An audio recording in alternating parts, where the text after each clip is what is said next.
Hi, this is Corey Johnston, and today's lesson is going to take place in the 11th chapter in the book of Proverbs. We're going to approach it topically, which is distinct from the expository, the customary approach. Expository is when a preacher or a teacher uses a text and expounds on the text in the narrative order in which it arranged. Topical, they mine these scriptures all over, but we're going to keep our topical confined within the 11th chapter, and we already did one in the 10th, and as I explained in that one, the 9 chapters before it, the 10th marks a distinct transition in the book of Proverbs. Prior to that, now Proverbs is not a narrative like 60% of the Old Testament, but the 9 chapters which come before it are certainly more narrative in tone and quality than the 10th and 11th. They all have a thematic unity that is absent, whereas the Proverbs are arranged almost arbitrarily. Beginning in the 10th chapter, the proverb just as often has no conceptual connection or relation to its predecessor or successor. Sometimes they do, but so the way we did the 10th chapter was we did some themes in the order in which they're arranged. We did wisdom, we did the contrast, specifically the contrast of righteousness and wickedness. The antithetical juxtapositions are one of the two main ones, two forms of Proverbs. We'll explain that later. And then we did what it had to say about language. We're going to approach this one a little different. Once more, the antithetical juxtaposition between righteousness and wickedness abounds and proliferates in the 11th chapter. An antithetical juxtaposition are whereby opposites, antitheses, are compared and contrasted in the opposite from the opposite outlooks, but brings the opposite outcome. And opposites such as wisdom and folly, righteousness and wickedness, laziness and diligence are compared and contrasted with the self-evidently superiority of the positive opposite manifesting itself through that.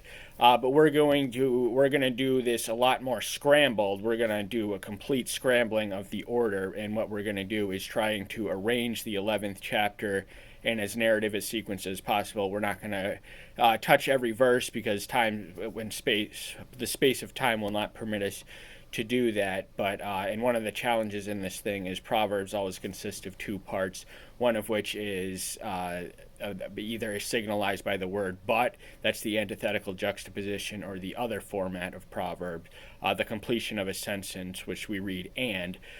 So, we arrange that, and just bear that in mind. We're going to open with the 16th verse. A woman showing kindness obtains honor, but ruthless men obtain riches. So we have a few opposites in this contrast. A man and a woman, opposite gender. Women, kindness is a virtue that is not unique or exclusive to women, although it does come more naturally to them, and that is one of the ways that they get a good name, good reputation. But riches, now not all rich people are ruthless in the pursuit of rich. Some of them are, they got it fair and square, or they did absolutely nothing but be born and inherit it. But there is such a rapaciously rich person who resorts to ruthlessness to obtain and amass his possessions and his wealth. So the contrast is there, and it is better to be a woman who is kind than a man who is rich but ruthless.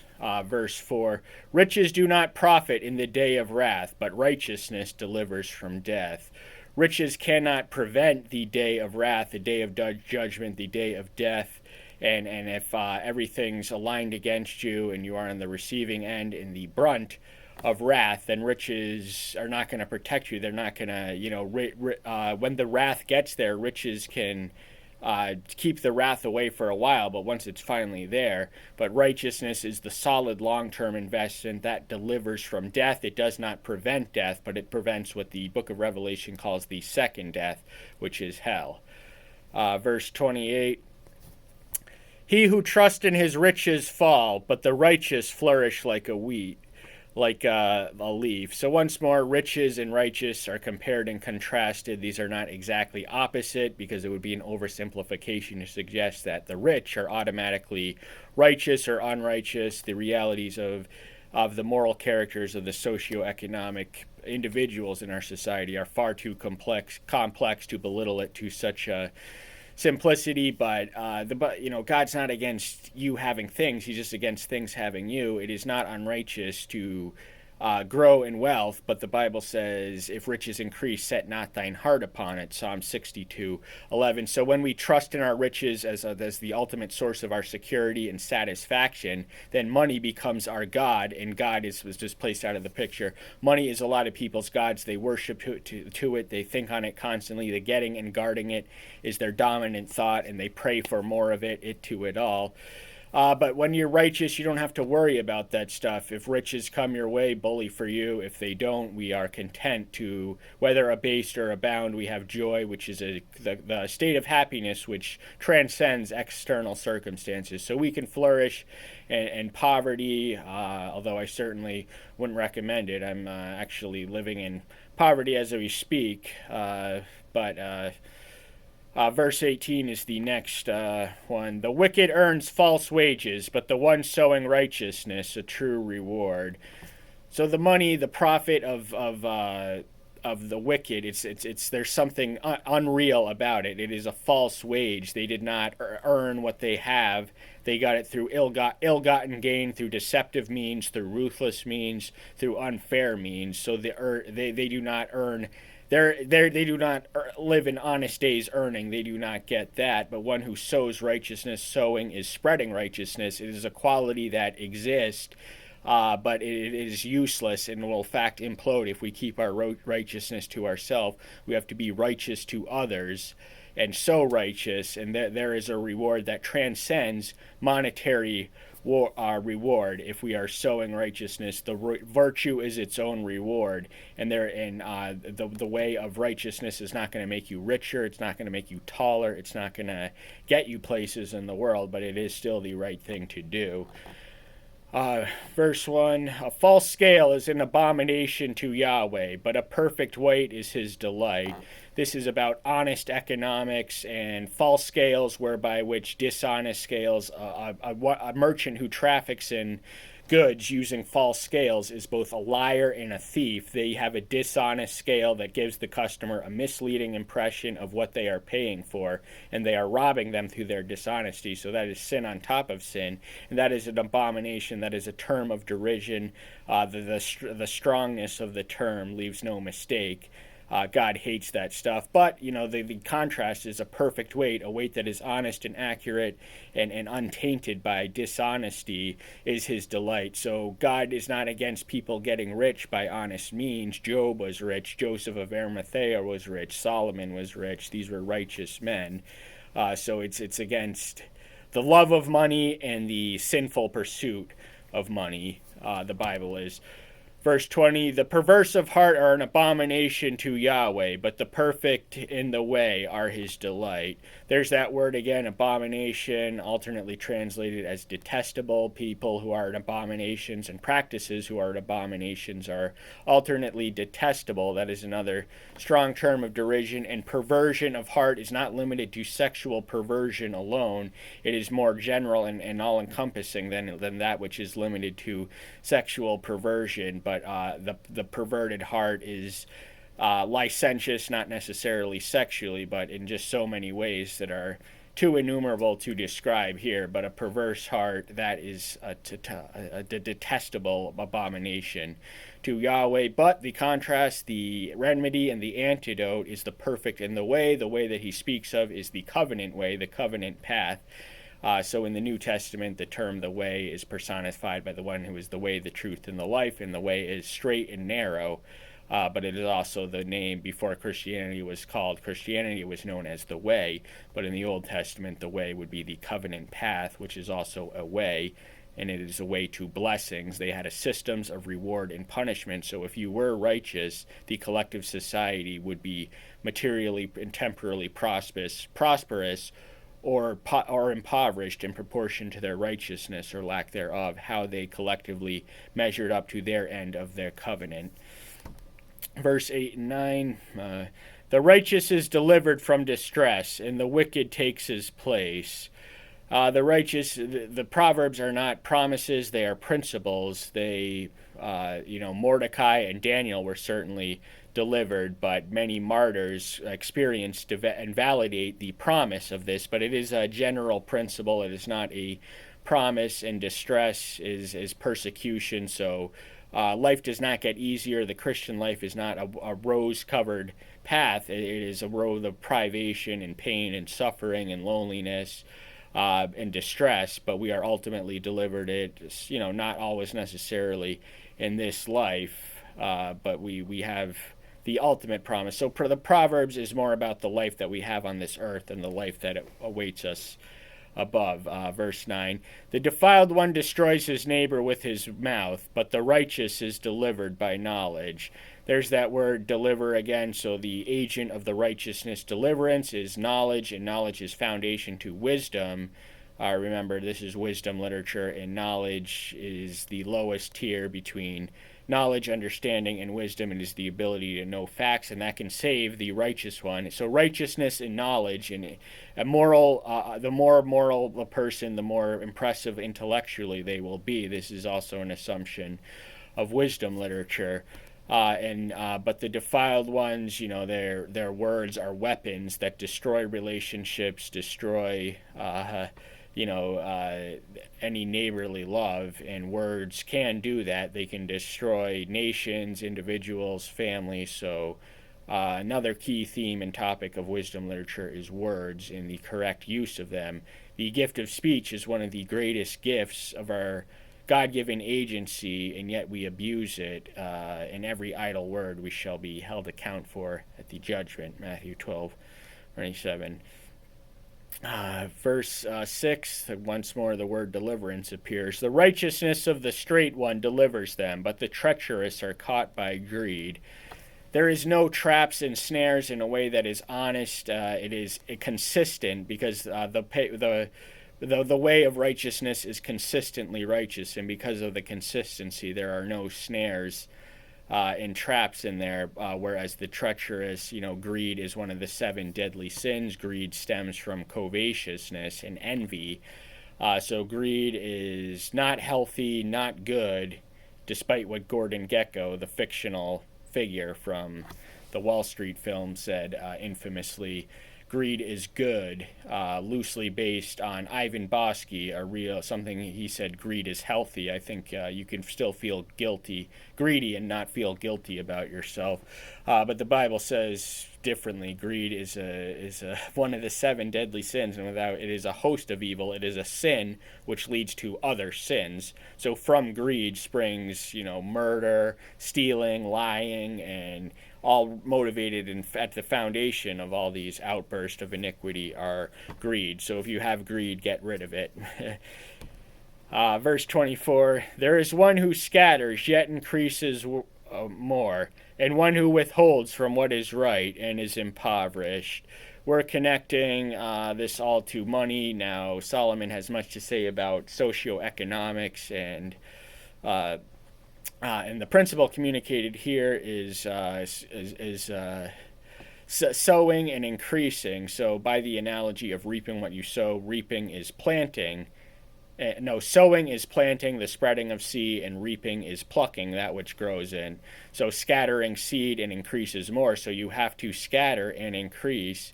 But one who withholds, one who hoards all their treasure, then it is insular and implosive. So they are impoverishing others and ultimately themselves without wealth. Now, if wealth isn't spread around but just hoarded by its owner, then there is economic inertia, and the entire economy sets down. So spread the wealth, share the wealth, spend the wealth. This is necessary to keep the economy in flux and motion. Verse 25, the generous soul is enriched, and he who waters is also watered himself. This does not compute or add up or make sense to the natural man. Being generous is the sure road to poverty. Giving away what you have earned will make you poorer. But the Bible and Solomon says that there is a reward in being generous in yourself. This is not a promise. You are not automatically guaranteed or entitled to an increase in wealth just because you have been generous with your wealth, but the reward is in the giving itself. It is not monetary compensation necessarily, although, the prophet Malachi says if you tithe, you will have not room enough in your barns to fit the overflow. So there is a principle, but not a promise, that the more you give to God and others, the more you will have yourself. and he who waters is also watered. So you reap what you sow. This is the moral karmic law of cause and effect. If you want to uh, be watered, or to have the increase poured on you, you have to pour that increase on others, and then your growth will come from making others grow.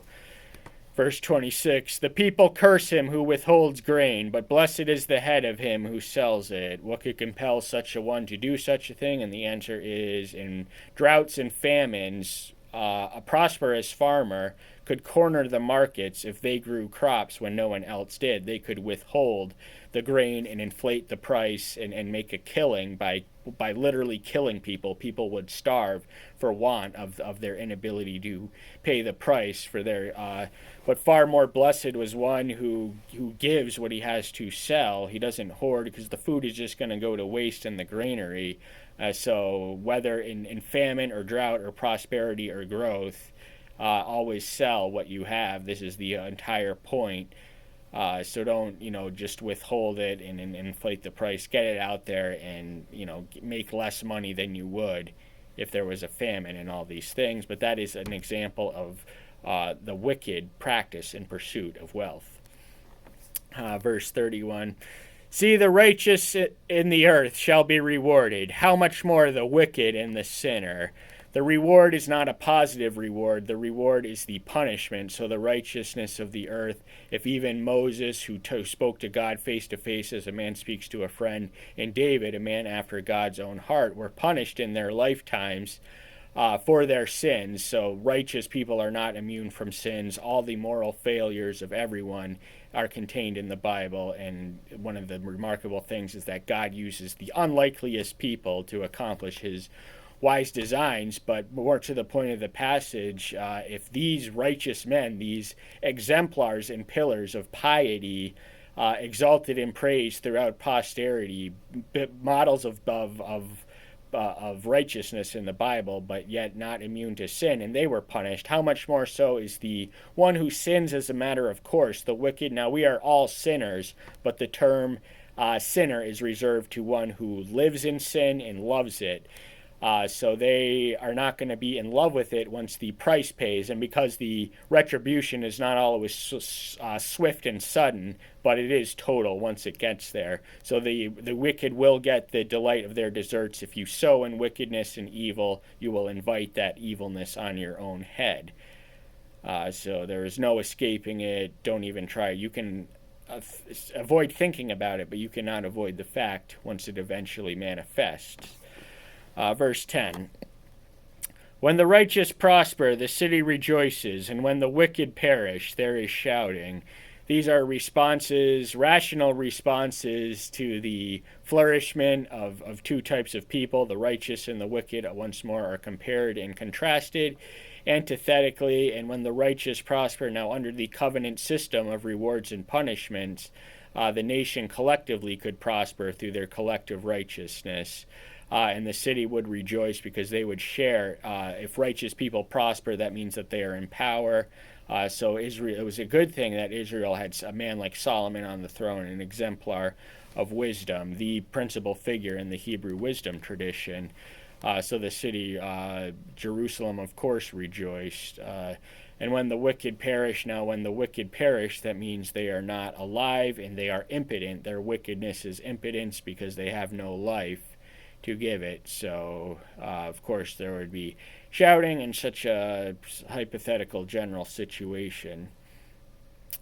By the blessing of the straight, the city is exalted, but by the mouth of the wicked, it is overthrown. Once more, the city, this is the 10th and the 11th verse. I don't know if I've been naming every verse out loud, but I really should. But, the blessing of the straight is the upright, the righteous, the pious, the good, every synonym of the same. The straight are the people you want, and these are the ones who bless others and are a blessing themselves, and the natural cause and effect of being blessed is to be a blessing unto others. So a city full of of blessed people will be a blessing, but once more, words are weapons, and they are dangerous in the tongue of the fool. What did we read of in verse 5? Or no, we haven't read that one yet.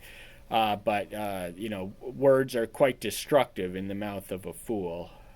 So they bring trouble and danger not only onto themselves, but everyone around them.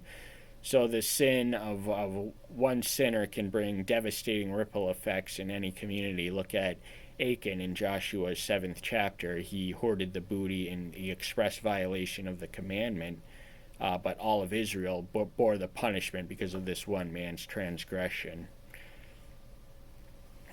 Verse 14. Without guidance the people fall, but in a great counselor there is safety. This is Solomon speaking as a ruler. And so much rises, falls, revolves around leadership. So this is connected to the city, the governance thereof. Remember, we're ordering these and arranging them into a thematic, consistent continuity. But leadership is absolutely essential, and a king is indispensable as an institution in the monarch. Leaders in any form, be they presidents, magistrates, guidance, people need to be led because every man their own king. That does not work. What do we read of in the books of Judge, the 17th and 21st chapter? Each man did whatever he wanted because there was no king. But with a king, they have guidance, they have leadership, they have direction, they have a destination for a nation. And without that, the people are going to fall. They're going to collapse on their own. Their own anarchy is going to implode on them. So without government and without guidance being given at the top of that government, the people are going to fall, they're going to fail, they're going to self-destruct, they're going to be destroyed.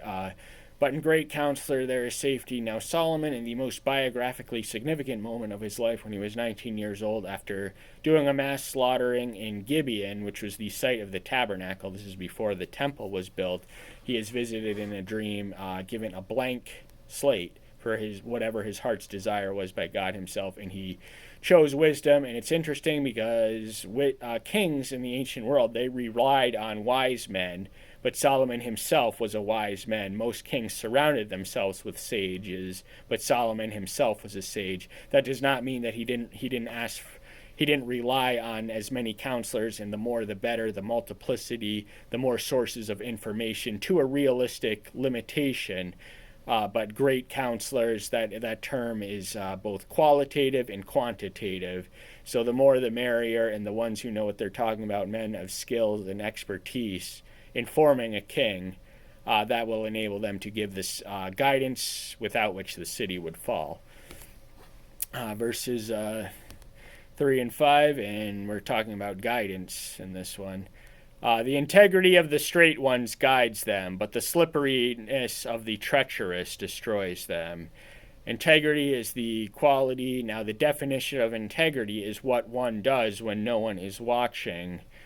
So, when the lights are out and you're all alone, what are you doing? Most thieves, they steal when no one else is watching, so that supplements the but self-governing units. Now we can be self-disciplined and self-controlled, or have temperance, but that we can only be guided by our integrity and our straightness, our uprightness, our consistent character. If we do not act differently than we would when no one else is looking than we do if our private person is consistent with our public persona, then we'll have integrity and uprightness, and we will be able to guide ourselves.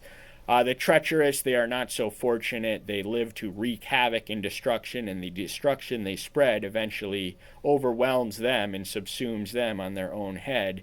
Their path is a slippery one. It is full of pitfalls, and it is not safe, and it is destructive. So the treacherous who live to destroy others will themselves ultimately be the target, the object of their own destructive ways. Verse 5, the righteousness of the perfect makes his way straight, but by his own wickedness the wicked one falls. So we've also read the word fall not too long ago, the 14th verse.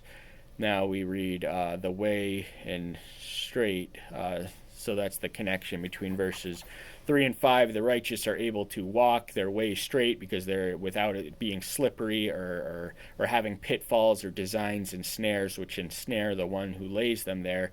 The righteous, their way makes sense. It has coherence. It has direction. It has vision. It has clarity. It has perception. It has perspective. But wickedness is self-defeating, and if you live by the sword, you die by the sword. If you live by wickedness, you will fall by wickedness. The wicked people are eventually ensnared in their own traps, as Solomon's father David commented on the 10th Psalm, 2nd chapter. So wickedness is self-evidently a self-defeating life, but it's not so self-evident to the wicked until they pay the price. But by then it's usually too late. 2 more verses to go, verses 23. The desire of the righteous is only good. The hope of the wicked is wrath. So the desire, we have good intentions, we have good motives, we have sincere intentions with integrity, and we only want what's best for the world and everyone else and ourselves. We have no malicious motivation in anything we desire or want. Anything we do not want at the expense of anyone else, its rightful owner, or someone else. But the hope of the wicked, they do not hope. They probably do not expect the wrath, because the wicked, practical atheism enables the wicked to eliminate the idea of God out of their conscience altogether, which enables their wickedness to be flourished. So they do not know that they are heading into divine wrath by persisting in their wickedness, but the righteous and the wise know what the foolish and the wicked do not. That is the blessing and benefit of being righteous and wise, and righteousness and wisdom are closely connected. 27. He who earnestly seeks good seeks what is pleasing, but to him who seeks evil, it comes to him. We are gravitational lures now.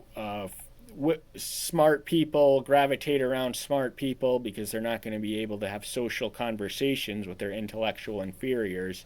So too with good and bad people, we gravitate towards our own, whereas the company of stupid people are, of course, going to be more attractive to each other because they speak the same language. But so too do the good, the characters that we find attractive. We find it takes one to know other people.